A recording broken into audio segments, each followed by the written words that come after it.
उन्हें अर्ज की मालिका मेरे जिन्ने भी गुनाह ने तू माफ़ कर छड़ी, आइंदा जी मेरी जिंदगी है ना या अल्लाह मैं नेकी दे कमां विच गुजारांगा।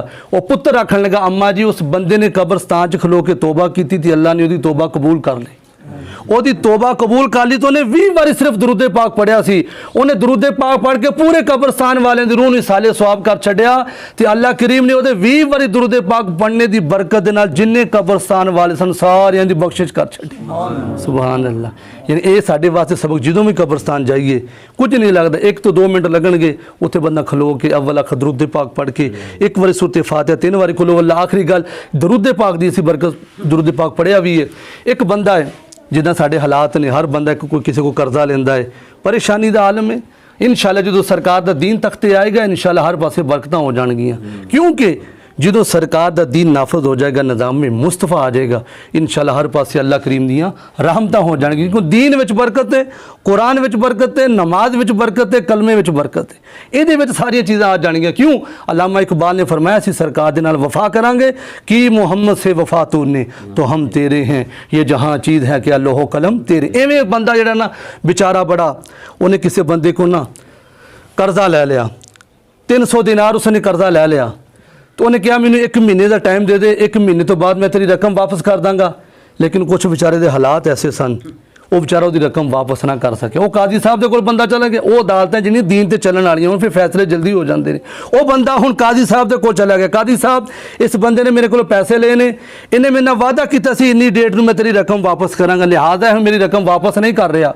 तो काजी साहब ने उस बंदे ने बुलाया, हाँ भी दस तू इसकी रकम वापस क्यों नहीं की? कहने लगा हज़रत जी मैं कोशिश बड़ी की लेकिन मेरे हालात इंज दे सी कि मैं इसकी रकम वापस नहीं कर सकिया।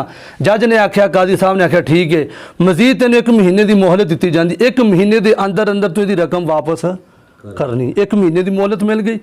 हुण जारी बात है जो हालात हैं जो बंदा कोई कमांदा भी नहीं तो उन्होंने सोचना मैं पैसे कित्थों लियावांगा, महीना भी लंघ जाना है, तो कोई सवाब भी नहीं जारी तौर पर।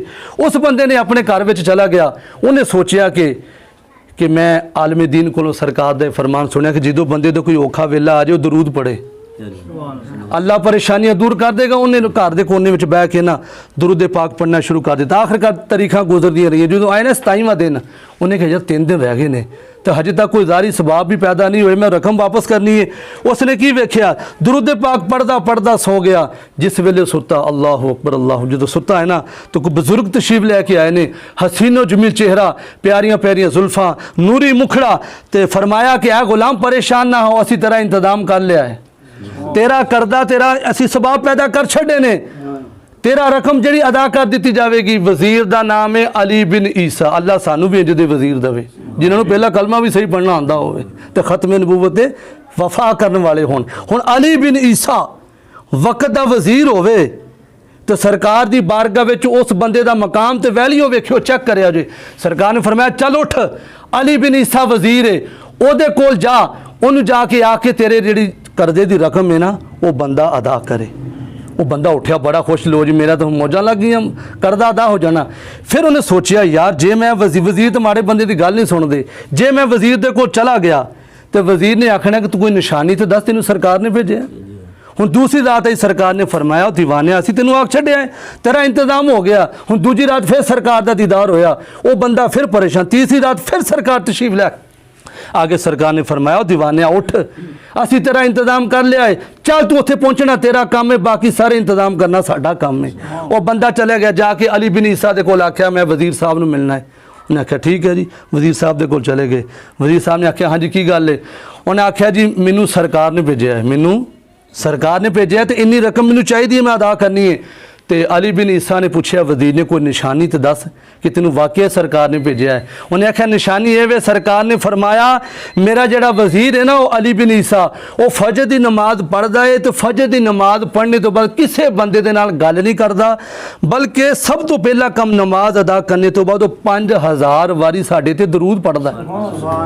5000 वारी, ये निशानी है उसकी। उन्होंने जाके गल आखनी है। जो अली बिन ईसा ने गल सुनी कि हाँ ये वाकई मैं दरूद पाक पढ़ता सी, अल्लाह जानता सी या फरिश्ते जानते सी, होर तो किसी को पता, मैं किसी ने शो ही नहीं किया, जाहिर ही नहीं किया, लेकिन ये सरकार का सच्चा गुलाम है।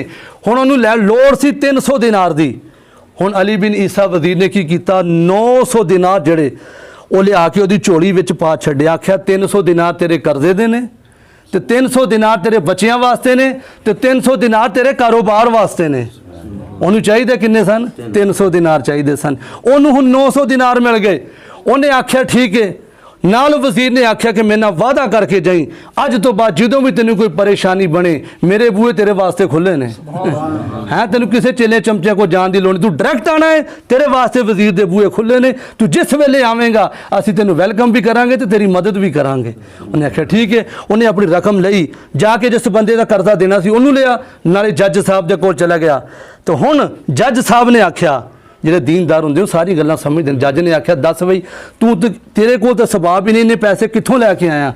ਉਹ ਬੰਦਾ ਆਖਣ ਲੱਗਾ ਜੱਜ ਸਾਹਿਬ ਗੱਲ ਇਹ ਵੀ ਫਲਾਨਾ ਵਜ਼ੀਰ ਅਲੀ ਬਿਨ ਈਸਾ, ਇਹ ਰਕਮ ਉਹਨੇ ਮੈਨੂੰ ਅਦਾ ਕੀਤੀ ਹੈ। ਉਹਨੇ ਆਖਿਆ ਉਹਨੇ ਕਿਉਂ? ਫਰਮਾਇਆ ਕਿ ਸਰਕਾਰ ਨੇ ਫਰਮਾਇਆ ਸੀ। तो जज जिहड़ा दीनदार सी, सरकार दे नाल मुहब्बत करने वाला सी, दीन नूं समझण वाला सी, जज ने आख्या अच्छा सारियां बरकतां वजीर ही क्यों लै जाए? मैं भी उस नबी दा कलमा पढ़िया है, मैं भी उस नबी दा कलमा पढ़िया, तू चुप करके बैठ जा, तेरी जिहड़ी कर्जे दी रकम मैं अदा करांगा। जज ने आख्या, जज अपने घर गया, 300 दिनार चुके ओदी झोली विच पा छड्डे, फरमाया आ तेरा कर्जा ही।